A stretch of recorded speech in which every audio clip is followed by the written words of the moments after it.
Hi hello नमस्कार. Health with Saisha या YouTube चॅनलवरती मी तुमचं अजून एकदा नव्याने स्वागत करते.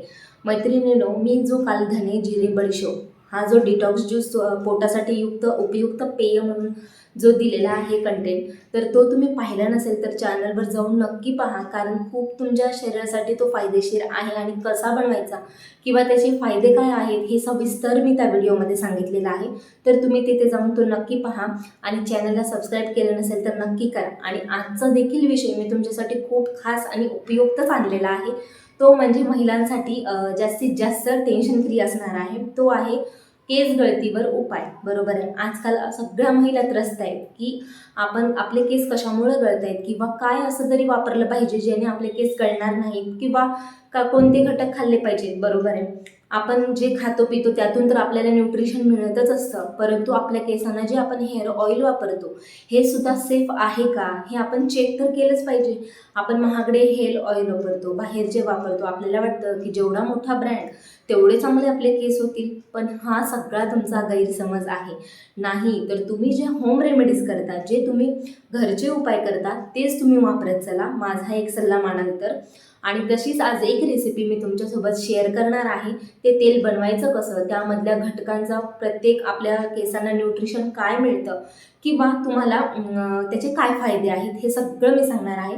त्यामुळे तुम्ही ना व्हिडिओ शेवटपर्यंत नक्की बघा, स्किप न करता, आणि नक्कीच तुमच्या केसांची ग्रोथ होईल. आणि 100% नॅचरल पद्धतीने मी हे ऑइल बनवणार आहे. आणि सगळ्यात महत्त्वाचं म्हणजे जोपर्यंत मी नाही वापरलं हे तेल तोपर्यंत मी तुमच्यासोबत शेअर करणार नाही, बरोबर आहे. तर हे तेल मी सुद्धा वापरते आणि मला याचा छान रिझल्ट मिळाला आहे खरंच, म्हणून मी तुमच्यासोबत हा व्हिडिओ शेअर करणार आहे. आणि तुम्ही देखील वापरून पहा, तुम्हालाही नक्की फायदा मिळेल. फक्त आपल्याला पेशन्स ठेवावे लागतील, काही महिना वाट बघावी लागेल, कारण कोणताही आयुर्वेदिक किंवा नॅचरल रेमेडीज ह्या लवकर असर करत नसतात. त्यासाठी आपल्याला काही कालावधी द्यावा लागतो आणि त्या कालावधीनंतर आपले केस जे दाट होतील किंवा जे छान शायनी होतील ना, ते आपले मात्र कायमस्वरूपी राहणार आहे. तर चला, आता मी ना तुमचा वेळ न घेता तुम्हाला पटकन रेसिपी आणि काही साहित्य दाखवण्याचा प्रयत्न करते. चला, तर आता ना मी काय काय साहित्य घेतले ना आपल्या तेलासाठी ते मी तुम्हाला सगळ्यात पहिले दाखवते. तर इथे ना आता मी खोबरेल तेल घेतलं आहे. हे खोबरेल तेल जे आहे ना माझं, ते लाकडी घाण्याचं आहे. तुमच्याकडे जर अवेलेबल नसेल आणि तुमच्याकडे जर पॅराशूट ऑइल असेल ना तर तुम्ही ते सुद्धा घेऊ शकता. परंतु माझा एक सल्ला असा आहे की जर लाकडी घाण्याचं घेतलं ना तर पॅराशूट ऑइलच्या तुलनेने ना हे तेल लवकर असर करेल. त्यासोबतच मी घेतले मोहरी, म्हणजे आपण ज्या तिख्या म्हणतो त्याचं तेल. हो, आता तुम्हाला आश्चर्य वाटेल, पण मोहरीचं तेल देखील आपण केसांना वापरू शकतो. याचे खूप सारे फायदे आहेत. तसंच 4 ते 5 अशी तुळशीची पाने घेतलेली आहेत, 1 वाटी चिरलेला कांदा आणि ॲलोविरा म्हणजेच कोरफड ही सगळ्यांच्या घरी असतेच. आणि कढीपत्ता हे सुद्धा तुम्हाला सहजच मिळू शकतं. ओके, आता मी इथे जे प्रमाण घेतलं आहे ना, तर मला तेल ना थोडंसं बनवायचं आहे. तर त्यासाठी मी सगळं प्रमाण ना अर्धी फक्त कांदा 1 वाटी घेतलेला आहे. तुम्हाला जर जास्त बनवायचं असेल ना तर तुम्ही संपूर्ण 1 वाटी घेऊ शकता. पण हां, ह्या दोघांचं माप मात्र नेहमी सारखं ठेवायचं. कारण का, जर हे तेल जास्त झालं, खोबरेल तेल, आणि मोहरीचं तेल कमी झालं ना, तर मग तेलामध्ये थोडंसं म्हणजे कसं आहे मिसमॅचिंग होऊ शकते. त्यासाठी दोघांचं प्रमाण सेम ठेवायचं. मैत्रिणींनो, खोबरेल तेल ना तुम्हाला तर सगळ्यांना माहिती आहे की किती गुणकारी आहे. खोबरेल तेल आपल्या केसांना ना खोलवर मॉइश्चराईज तर करतं, तसंच ना केस तुटणं सुद्धा थांबवतं आपलं, आणि केसातील ना कोरडेपणा तर कमी करतोच. पण त्यासोबत ना आपले केस जे आहेत ना ते मऊ आणि चमकदार दिसायला सुद्धा खोबरेल तेल आपल्याला जास्त मदत करतं. तसंच आता मोहरी तेल तुम्हाला माहिती नसेल, पण मी थोडंफार ह्याबद्दल पण सांगते. तुमच्याकडे असेल तर घालू शकता, नाहीतर ना तुम्ही स्किप केलं तरी चालतं. मग मोहरी तेल ना आपलं काय करत असतं की आपल्या टाळूला ना पोषण ह्याने खूप जास्त मिळतं. तसंच कोरडेपणा सुद्धा कमी होतो. आणि या तेलाच्या नियमित मसाजमुळे ना आपल्या केसांचे जे ब्लड सर्क्युलेशन म्हणतो आपण, रक्ताभिसरण जे म्हणत असतो ना, तर ते याने खूप जास्त व्यवस्थित होतं आणि केस आपले ना मजबूत राहण्यास हे मदत करतं. तसंच कांदा, हा तुम्हाला तर प्रत्येक माहितीच आहे की कांदा आपण प्रत्येक तेलात घालत असतो. तुम्ही बऱ्याच ठिकाणी पाहिलं असेल तर यामध्ये ना जास्तीत जास्त सल्फर असतं. त्यामुळे ते ना नैसर्गिक स्रोत मानला जातो सल्फरचा आपल्या. आणि कांद्याने आपल्या केसांच्या मुळांना पोषण तर मिळतंच, पण तसंच ना आपली केस गळतीसुद्धा थांबते आणि केसांची वाढ ना आपली झपाट्याने व्हायला लागते बरं का.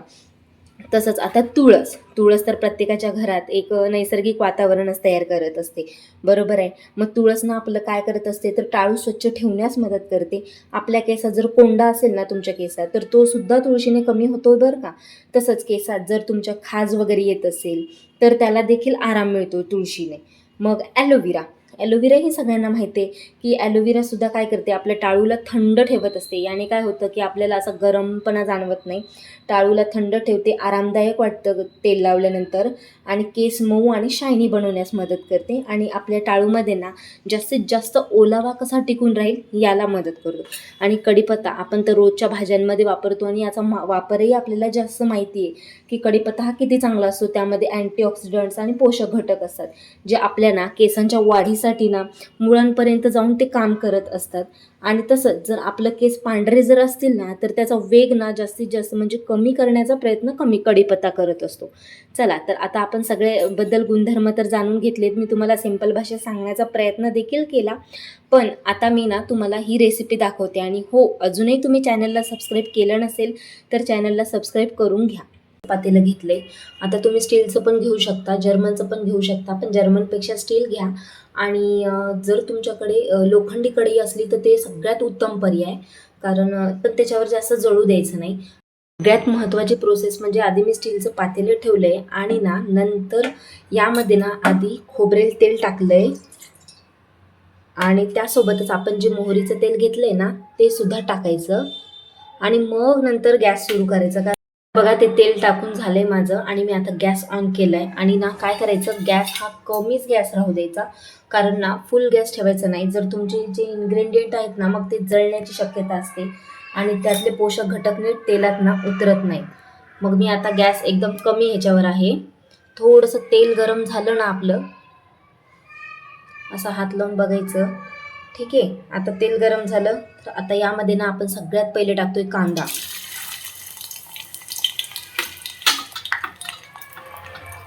कांदा टाकायचा, लगेच त्याच्या मागे ॲलोव्हेरा पण टाकून द्यायची, कढीपत्ता,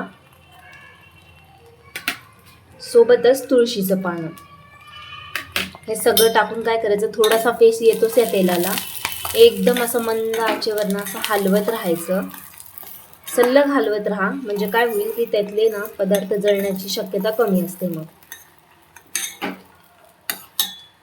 हे जे तेल आहे ना ते तुम्हाला मंद आचेवर ना, बघा कढीपत्ता फुटायला लागलाय, ते अगदी 10 ते 15 मिनिटं ना शिजून द्यायचं आहे. काय होतं, जे आपले म्हणजे या घटकात जे ऑइल उतरणारे पदार्थ आहेत ना ते सगळे तेलात विरघळतात आणि त्यातलं ना सुगंधी द्रव्ये तेलात उतरायला लागतात आणि याचा अर्क सुद्धा सुटायला लागतो. मग जेव्हा ना आपल्या समजा पानांचा रंग गडद होतो, कांद्यातला ओलावा आपल्याला कमी झालेला जाणवला ना की आपण समजायचं की हे तेल म्हणजे आता झालेलं आहे आपलं तयार. जोपर्यंत याला बुडबुड येत आहेत ना तोपर्यंत तुम्ही हलवतच राहायचं.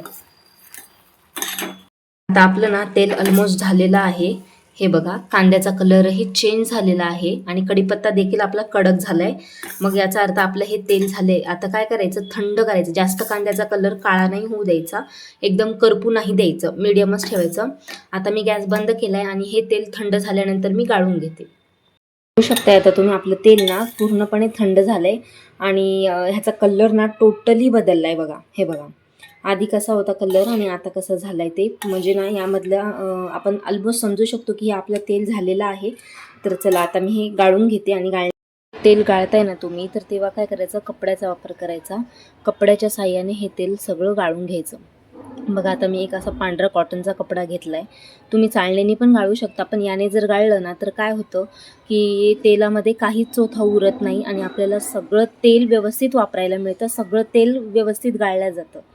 आधी ना कधी पण तेल गाळताना जर तुमच्याकडे काचेचं कंटेनर असलं तर त्याच्यात तुम्ही डायरेक्ट, पण मी आधी ना वाटीत गाळून घेते आणि मगच कंटेनरमध्ये टाकत असते, जेणेकरून काय होतं की सगळं, आता हा सगळा चोथा एकदा काढून घ्यायचा व्यवस्थित आणि मग नंतर गाळून घ्यायचं. हे बघा, एकदम टाकल्यानंतर काय करायचं, व्यवस्थित त्याची ना अशी पोटली करायची आणि असं जोर लावून ना गाळून घ्यायचं तेल. याने काय होतं, सगळा तेलातला अर्क उतरतो आणि पूर्ण तेल आपल्याला वापरायला मिळतं, जेणेकरून त्या घटकांना ना काहीच तेल उरत नाही. हे बघा, या प्रकारे. आता हे तेल आपलं गाळून झालंय. हे बघा पूर्णपणे गाळून घेतले ना आपण तेल, नंतर यामध्ये काहीच उरत नाही बघा. सगळे पानं कोरडे वगैरे झालेले आहेत. म्हणजे याचा अर्थ असं पण समजून घ्यायचं की हे तेल ना आपण पूर्णपणे गाळून घेतलेलं आहे. यामध्ये काहीच आता उरलेलं नाही. बघा आता ना आपलं तेल ना पूर्णपणे रेडी झालेलं आहे आणि तुम्ही पाहू शकता की म्हणजे किती ह्याचा कलर चेंज झाला आहे किंवा असा ह्याला दाटसर पण आलेला आहे. बरं आता हे तेल आपण पाहिलं कसं बनवायचं काय नाही, परंतु सगळ्यात जास्त महत्त्वाचं आहे की आता हे तेल लावायचं किती वेळा आठवड्यातून आणि लावायचं कोणी.